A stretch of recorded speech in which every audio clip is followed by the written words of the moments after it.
Good evening, everyone. Thanks for joining. Really exciting webinar this evening, the impact of IR35 on employers and pharmacies. So it's great. I'll just let everyone join. I'll leave it for a wee moment, just for everyone to join. Just while people are joining, just to say thank you very much for coming, giving up your valuable time to join our webinar. We'll, as ever, we'll be sharing the recording post-webinar, more likely tomorrow.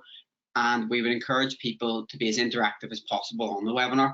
There's a questions box on the right hand side, and there's a chat box as well. As this is quite a complex subject and potentially people don't have a huge understanding of it, do feel free to ask as many questions as possible on the questions or the chat box. We'll also be running an interactive poll, so hopefully we'll be able to get your opinions on what you feel about our IR35. So it's fantastic, again, just to repeat while people are joining, it's fantastic that you've been able to join us this evening, and hopefully by the end of the webinar we'll all be a lot more clued in on IR35 and what it means for the pharmacy industry. So firstly, I'll just start. I can see that a majority of the people have now joined, which is really great. I'll just start by introducing the team who are going to be on the webinar. First of all, myself, I'm Stevie McIntyre. I work in marketing here at Located Locum, and I'll be hosting the webinar this evening. And then we're joined by Johnny Clark, who's the CEO here at Located Locum, and Jeanette Hare, who's the healthcare lead here at Located Locum. I'm delighted to say that our Partner Accountants Foremans LLP have helped us put together this content of the webinar. And I think a few representatives from Foremans are also registered as attendees. So if there's any really difficult questions, we might call on them to help us out with them. Alison Ensor, the senior partner from Foremans LLP, helped us put together the content for the webinar. So again, huge thank you to them. And if they can't answer the questions online, I'm sure they'll be happy to answer any more complex questions offline. As well as this webinar, we've also completed a locum version of the webinar. So we've done the impact of IR35 on locums, and we're happy to share that recording as well with you if you want to share it with any locums who work within the pharmacy industry. So without further ado, I suppose what we'll do firstly is we'll go through the agenda, and you'll get an idea, a flavour of what we're going to cover here in this webinar. So first up, what we're going to do is we're going to answer the question, what is IR35? And I'm sure that's the question on everyone's lips. And then we're going to dive into what impact is IR35 going to have on pharmacy employers. Then we're going to look at how you can mitigate risk as a pharmacy employer. And there's just a couple of hints and tips on there. And then we're going to look at things that can actually help you, that you can put into practice almost immediately. So that'll be the agenda, and obviously we'll stop at the end for a Q&A. But like I say, if you do have any questions throughout the webinar and they're particularly pertinent for the subject that we're talking about, we'll be monitoring the chat and the questions box, so feel free to pop them in there. Okay, so what we usually do is we start off by answering the question, who are Located Locum? Because we've obviously got people on here who maybe it's your first exposure to Located Locum. So here at Located Locum, it's our vision to mobilise the world's healthcare workforce, and we do that by ensuring that you get the right healthcare professional in the right place at the right time. And at Located Locum, we have 6 products that make up our workforce management suite. On the left there's the Rota product, which enables healthcare organisations to rota their staff and ensure they get the right person in the right place at the right time. Incorporated into that Rota product is the Leave product. So if the staff are on the Rota, they will require annual leave, and our Leave product enables staff to submit leave requests and managers to approve and track leave. So if staff are on leave, it also means there'll be gaps in the Rota, and this is where our bank product comes in, enabling employers to build and grow a direct pool of bank workers to fill last-minute shifts, whilst also maintaining compliance. If you have bank workers, they'll also need to be paid, obviously, and our expense management product streamlines full payment process. Our newest product is the time and attendance product, which is next on the list. It gives you the ability to see who is on site and where, by allowing locums and employees to check in and out. Incorporated into this is our report suite, allowing you to access insights in the organisation and obviously make data-driven decisions. And lastly, the product most of you will be familiar with is our marketplace product, which allows you to access to 12,000 temporary pharmacy workers through our marketplace. So hopefully that's given you a bit of a flavour as to who we are. Now we kind of want to find out what's your understanding and throw it back to you guys who are on the webinar. So we're going to launch a quick poll and find out what is your understanding of IR35. So you should start to see a poll pop up on your screen. We're going to launch it. And then I'll just give it 30 seconds here for everyone to answer the question on the poll. So what is your understanding of IR35? Do you have a good understanding, limited understanding, or absolutely no understanding? We'll just give it 30 seconds for everyone to answer. I can see 70% of the people have voted on my side, 75%, which is great. And I can see the percentages jumping up and down. It's really interesting here. Okay, that's 30 seconds. I'll actually share the results of this poll because I think they're really interesting for this webinar. So as you can see here, 29% of people have a good understanding, which is great. Hopefully you can help us to answer the questions. That might be the guys from Foremans answering those questions. 65% have limited understanding, and that's where we really want to help. We want to try and get you guys up to the level where you then, if we pull you at the end, you'd say you have good understanding. And 6% I can see have no understanding. So again, you guys are in the right place, and hopefully by the end of the webinar, we can help you have a better understanding of IR35. So I'll just hide that poll, and we'll jump back into the presentation. So you should also be able to see the presentation now. So what I'm going to do now is I'm going to hand over to Johnny, the CEO, and he's going to take us through a few slides, just giving an insight into IR35. So Johnny, over to you. Thank you, Stevie. Good evening, everyone. I suppose at this stage, I'd like to call out, I'm not a qualified accountant. I'm a fellow pharmacist, and my goal really of the next couple of slides is to explain IR35 in layman's terms so you can understand it. I think some of the challenges really in the industry to date is that there has been a limited understanding, and that's no one's fault. It is a complex issue. So I have sort of simplified some of the aspects here, and I encourage, if you do have any questions, please do make use of Foremans on the webinar tonight that can answer any questions, and please save your complicated questions to the end. So looking at IR35, I just wanted to call out that it's not new legislation. I think it was first brought in by the government around 1999, 2000. And actually, IR35 was brought into the public sector back in 2017. There was a delay in the rollout of IR35 to the private sector due to coronavirus, but it was on the 6th of April 2021 where it came live, really around that. Now, what IR35 is looking at, it's basically legislation aimed at preventing the guising of employment for persons working or providing services via intermediary companies. And those intermediaries could be partnerships, personal service companies, or actually individuals.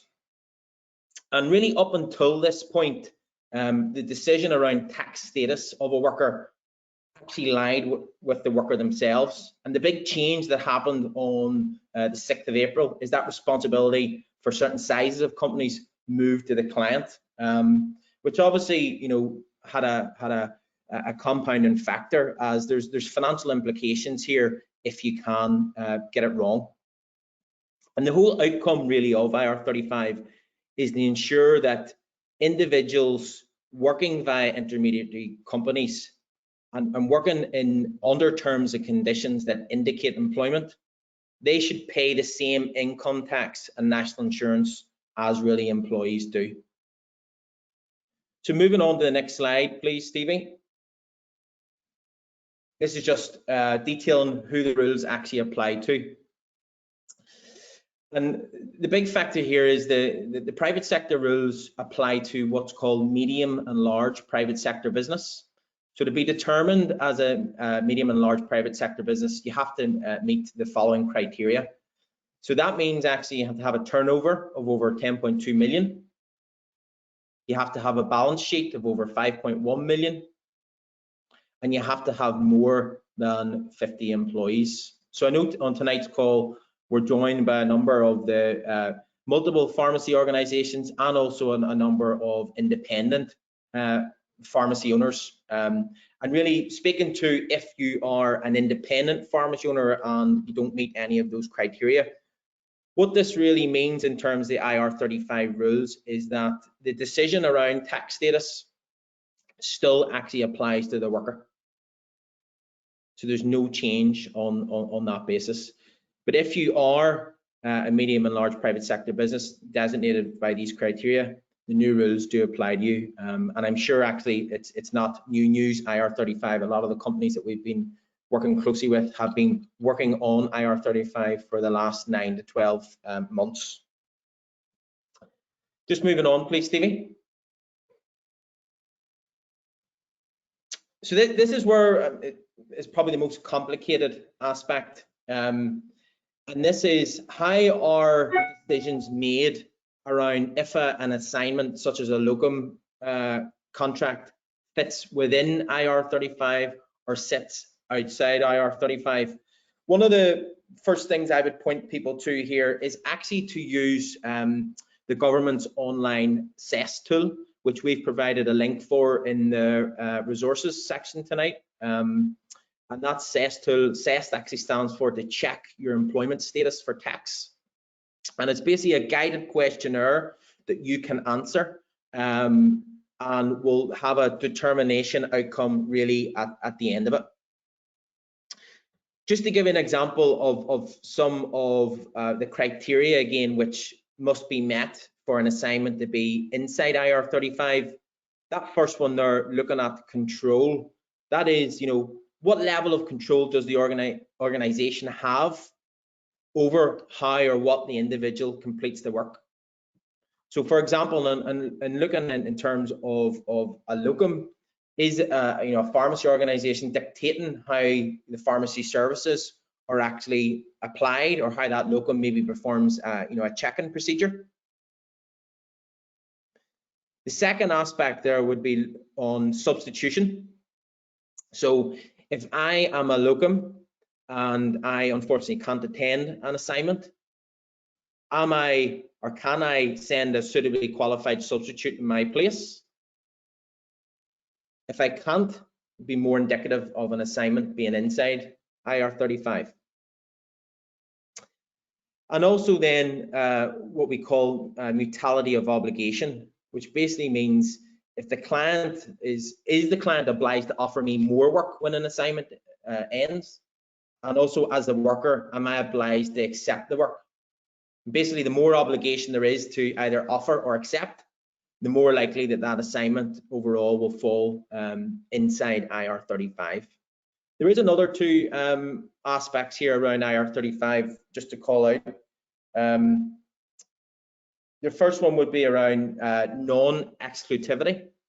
So that basically means if there was a contract in place that I could only locum exclusively for one organization, if that was met, that would deem the assignment was more likely inside IR35. And last but by no means least, it's one around financial risk. So if I provide services which the client is unhappy about, I actually have the opportunity to come back and do more work to rectify that. So there's a financial risk to my side. As I said, these decisions or these criteria, it's quite complicated. And one of the best things you really can do is spend time going through the CES tool and looking actually at a couple of different scenarios in your business and seeing the determination factor outside that. I would just like to call out and remind everyone that IR35 is looking at locums in particular who are providing their services via an intermediary company. So tonight isn't a debate at whether locums are employed or self-employed. That's not a new topic. That that has been on since the dawn of time. So really what you can do in terms of this decision-making criteria is you should be looking at both the IR35 rules. Hopefully tonight you'll come away with further understanding. But if not, please make use of the resources that we're going to share tonight and feel free to reach out for more discussions on that. Also look at the contract that you have in place with locum. This is typically called in the industry a locum agreement. What does it actually state in that? Would there be a determining factor within that locum agreement that would maybe likely the contract would be inside IR35 rather than outside it? And most importantly, you need to reflect on what actually happens in practice or what happens in real life. The contract can say whatever basically, but if the locum working in your pharmacy is working in a sort of different way of practice, when it doesn't really matter what the locum agreement says, because HMRC really will look at the facts and the facts only. So I do apologize, that's probably the most complicated bit of tonight's webinar, and as I say, we'll share further information on that. But Stevie, if you just want to go across to the next slide, please. So overall, the impact of IR35 on pharmacy is low. And the reasons for that is because actually the majority of locums or pharmacy locums are not providing their services via an intermediary company. We feel that the impact was certainly much more greater in the public sector where it felt that a lot of locums, maybe in other professions, did provide via intermediary companies, and so the impact would have been much greater. And those organisations have spoke at length at some of the challenges IR35 has presented to them, such as maybe a drain on supply, and that people who are working as locums via intermediaries are now maybe choosing not to locum as much, particularly within the medical and the nursing sector, because it's not as attractive. So we're quite lucky actually in that sense that the overall impact is low.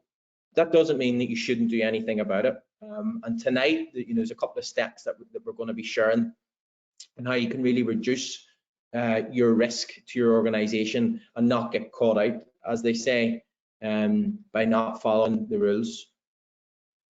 Another key learning point that I wanted to share is that the IR35 rules does not mean that your pharmacy can never use a locum again. We've had a couple of pharmacies contact us that have had really frightening discussions with their accountants and thought that the new world presented that they would not be able to book locums, and that couldn't be further from the truth. In terms of located locums perspective, both March and April were actually our biggest months overall for locums. So please don't take that as an understanding point. You need to go back and actually maybe share some of the learning points from tonight's webinar with your accountant that they can reflect on. I was now going to pass across to Jeanette, who's our health and social care lead, just to talk you through some steps that you can take as a pharmacy to reduce your risk in the IR35 rules. Hi everyone, good evening. Yes, thanks for that, Johnny. It was very insightful. So obviously, Johnny has talked through the IR35 and what it means and who's at risk of that. And I'm here to obviously give a bit of insight into how you can mitigate risk. And as Johnny mentioned, first and foremost is to ensure that you do have a locum agreement in place that specifies obviously the nature of the contract. And what you might find as well is that you already have agreements in place. What I would suggest would be to review them again and make sure that they are up to standard and follow guidelines as such. And speak with payroll and make sure you can identify any locums that are maybe at risk of IR35, maybe working under the umbrella of a limited company, for instance. And utilize technology to facilitate the placement of locums. So tonight I want to obviously talk to you about how our platform could potentially help with that. Next slide, Stevie. You feel a bit like Debbie tonight. So here we have our Locate a Locum portal as such, and every client who signs up to Locate a Locum platform is enabled to have, should I say, a locum portal. And what this enables you to do is, first of all, it's a place where locums can show interest and sign up interest to work for you. What we can do is we are able to actually have it in your corporate colours. We can have your logos and things on there. And we also have a team that can promote it so that it's out there in the market and locums are aware that you are looking to add to that.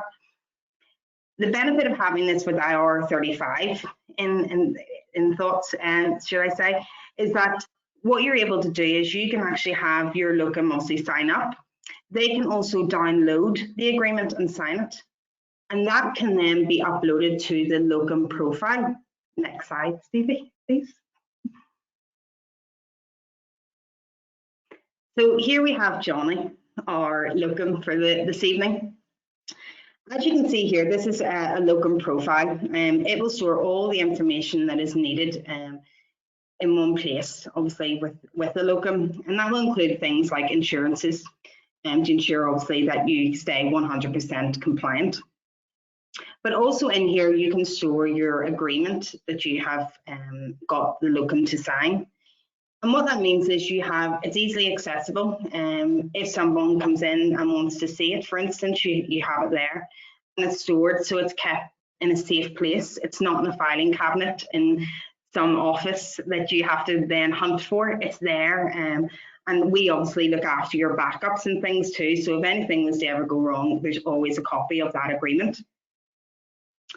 And what we can do as well is we are able to bespoke reports. We have a full reporting team within Located Locum. And what that enables is that we can write reports to reduce the amount of administration time that you may currently have to spend to ensure that you aren't at risk of IR35. So here's an example report that we could provide for you. This report will list all your locums, and you're able to filter that to actually look at any locums, for instance, that are working under a limited company and are at risk. And you're able obviously to pull that at any time. So it's a touch of a button information, and you can access it obviously from anywhere. So it's not information that's stored within the office, for instance. So if you're working on a Saturday or Sunday evening, as some of you may be doing, you're able to pull this information and just keep an eye on it at all times. Or we can add to that. So if there's other information that you want to pull from it, we can develop a report obviously to ensure you have the information that you need. But from my point of view, I mean, there's a lot, obviously, as Johnny's talked about tonight, and I've given some insight into how we can manage it. I would love to know, and it's maybe something we should have maybe done a poll on it actually, Stevie, but I would love to know if you aren't using the system at the minute, how you're actually managing this process. If it's all manual, I mean, do you have to spend time with your payroll? Is your administrators involved as well?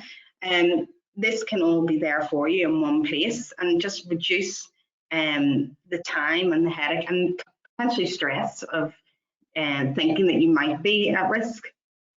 So that's all I would want to talk about tonight. Obviously, if anybody has any questions about the system itself, I'm happy to answer those. Or if you want a full demonstration of the product and all modules, then please do get in touch and I'd be happy to take you through them. Thank you. Thanks, Jeanette. That was really good.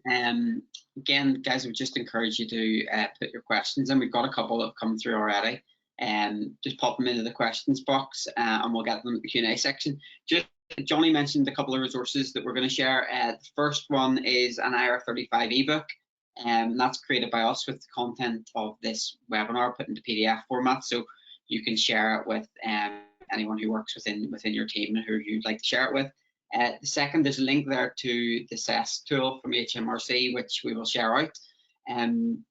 Thirdly, there was a really good, for research and development purposes, if there's any more articles and you want it simplified, the Crunch blog there and the Kudos blog there are both really good resources. And then obviously finally, Foremans, who will be happy to answer any more detailed accountancy-based questions. Even if you're an independent, they can help and talk you through the determinations. So we'll be happy to pass on details, or if you want to just ask, put your information into the questions box, we can funnel you through the Foremans. So yeah, they're the resources. The recording and the resources will be sent out by tomorrow lunchtime. So you'll have those in your inboxes. Like I say, you can share those with anyone you feel that you want to. So without further ado, we will get onto the questions. I'm conscious that we've got 45 minutes set aside and we're at the half-an-hour point. So hopefully we don't have too many, but there's a couple of good ones in here. So the first one is from Claire R. What have the big multiple pharmacies said or done about IR35? Johnny, I don't know if you want to pick that one up. Yep, Steve, I'll pick that one up. So I suppose it was all quiet on the large pharmacy multiple front for a long period of time, and particularly myself, Located Locum, was waiting with anticipation to see what the outcome really was. But the majority of the large pharmacy multiples have come out and said that they're, as far as they are concerned, their locum assignments sit outside IR35. And they have now communicated or sent specific communication to all locums considering that. And I suppose that was, it makes life easier in terms of our side at Located Locum and our service that we provide in terms of supplying locums. There hasn't really been any changes to process in terms of supplying locums or the payment process for locums post that 6th of April start date. Brilliant, thank you, Johnny. There's a good few coming in now. Questions coming in. I don't know who wants to take this one. Can pharmacies carry on using locums even if they're in patterns of days in the same branch? Johnny, do you want to pick that one up as well? Yep, I'll pick that one. So that question is probably more aimed at whether a locum or someone deemed or called as a locum could be deemed as being employed rather than self-employed. There is a number of checks, as we've talked about here, to determine whether someone should be employed versus self-employed.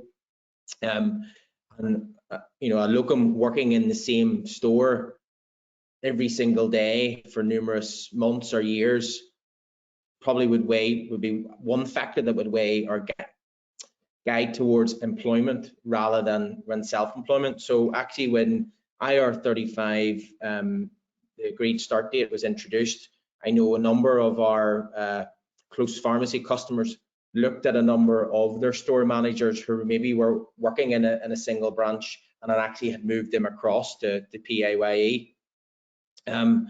Another important tool that we've done in Located Locum is we're able to look at particularly pharmacies who use our workforce management software and help them identify maybe locums that would be stepping towards employment rather than self-employment, and actually have further steps in the platform that they can offer locum opportunities out to all individuals and prevent them being caught out by HMRC in terms of bending the rules in that particular manner. Brilliant, thanks, Johnny. Hopefully that answers the question. If you need any clarification, just pop it back into the question box. This is a good one, Johnny, from Kerry. What are the penalties if you get it wrong? Oh, very good. So I'm not, that's maybe one for Foremans actually, but what exclusive penalties are, but I know the end clients are actually responsible for the tax status up to a certain amount of time. I think it's 6 years or something else. I'm sure Foremans will jump in here and actually identify what the penalties are. So, you know, if you are a pharmacy multiple, you know, it's significant actually getting it wrong. Okay, brilliant. And yeah, like you say, if we can reach out to Foremans offline if you want them more clarification on the answers. So what if a contractor disagrees with the determination?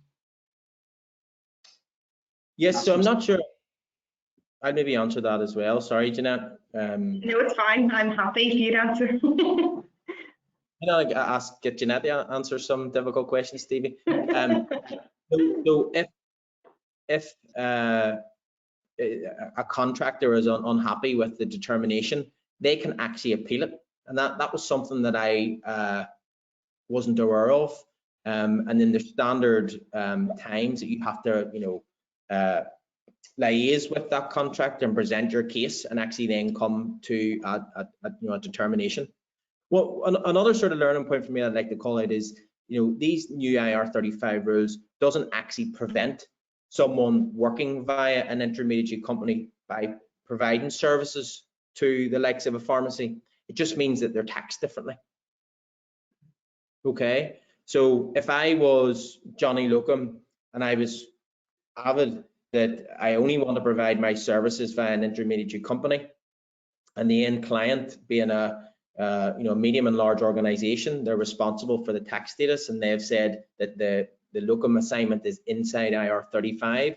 Well, that basically just means then that I have to pay my national insurance and tax really as part of that. So the disadvantage really to me being the contractor in that way is I'm going to have lesser income at the end of the month. Yeah, Johnny, Alison's actually come into the chat and just clarified the penalties question. Alison from so penalties will be determined by the extent of the error, but someone will have to pay the tax and national insurance in arrears. So there we go. There's the answer, which is great. And Alison's just said there she's available for any further questions anyone has, and we can unmute Alison. There's a question here from Sunil. Just need a little bit of clarification. Are you talking? So Sunil's asked how long is the contract length and time period? But I just wanted to know if you mean from a locum point of view. So just if you clarify that in the questions box, we can come back to that one. Have another one here. See. Oh. Sorry, there's a lot of questions coming. I'm just going through. How exactly does your tool identify the patterns? Located locum. And that's from Carrie S. In what sense patterns? Is it if, for instance, a locum is working set shifts Monday to Friday, 52 weeks a year or something like that? Or is it to do with regards to if they're working under an umbrella as a limited company? Like, can we get clarification on that? I think the question means that what would make a pattern? Like, would it be working 2 days a week every week for a month, or would it be working? Do you know what I mean? I think they're trying to find out what actually this of a pattern. What would be put at risk? What type of pattern? Yeah. Well, I'd maybe answer that. So that's maybe just to call out, for our customers, we can create a bespoke report. So you can actually indicate the pattern that you wish. To the pattern would be, show me all locums that are working over 3 days a week across my organization for the previous 3 months. And we would have that report built into the system for you, and then that would present the people back that entails. Another example of that report could be, show me locums that have really only worked within one branch repeatedly for the previous 6 months. So if Carrie wants to have a think of the data that she would like to get an answer to, we can then create that report in our system and actually showcase back to her who it is and what it is. Yeah, Alison answer from Foremans is just put into the chat. It doesn't matter if the contract is 1 day, it's for 1 day, or it's for an indefinite time period. And I suppose there's another question here from Sunil, and Sunil's asked, like, would block bookings consist? Would putting a block booking at one pharmacy make you at risk of IR35 from a locum point of view? I suppose that answers that question. You just have to go through the framework of the IR35 rules. So yeah, let's see if there's anything else. Alison clarified that, Stevie, that time isn't really an important factor. It's those other criteria that I had taken the guys through in terms of, mortality of obligation, control, financial risk, exclusivity.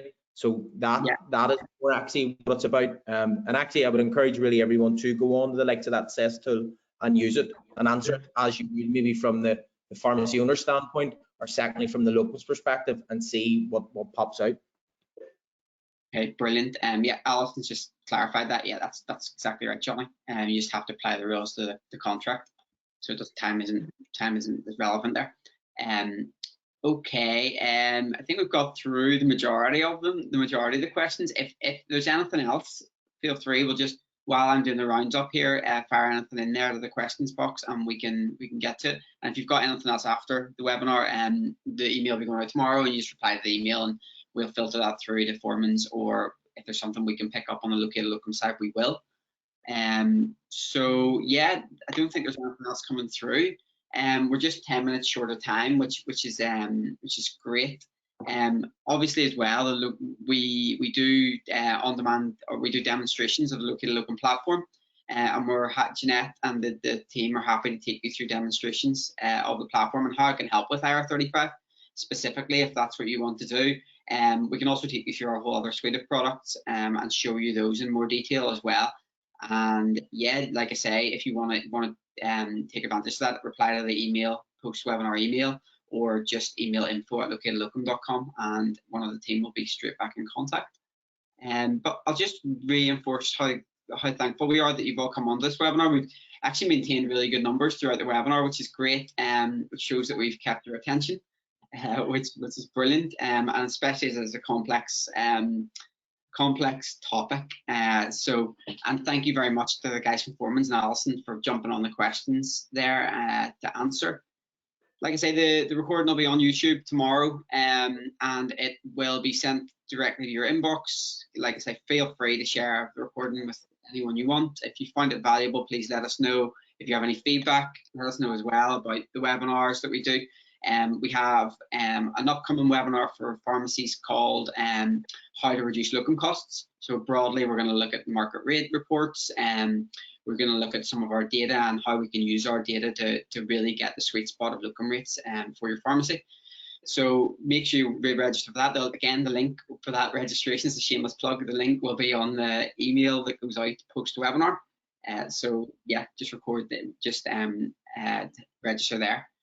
But for me, thank you very much again for everyone who attended and all the panelists. Hand over to Johnny and Jeanette. Yeah, thank you, Stevie. Yeah. Go ahead, ladies. No, I feel bad now from jumping in front of you. Thanks very much, everyone, for taking the time out of your evening. I really appreciate it. And as I said earlier, and Stevie's reiterated too, if you would like a more personalised demonstration, or you would like just more information on how our system could manage IR35, then feel free to get in touch with any of us, and we'd be happy to take you through it. Thank you. Yeah, I would just add to that, hopefully tonight we've reached our goal in describing IR35 in layman's terms, in that, you've come away with a basic understanding of what it is, and secondly, what it isn't. If you do have any further questions, don't hesitate just to send it through. We'll be liaising with the experts here tonight, Foremans, and we can ensure you get a response back. Yeah, thanks for your attendance. We really do appreciate it. Brilliant. Cheers, everyone. I'll just close it off now. Thank you very much. Good night. Good night. Bye.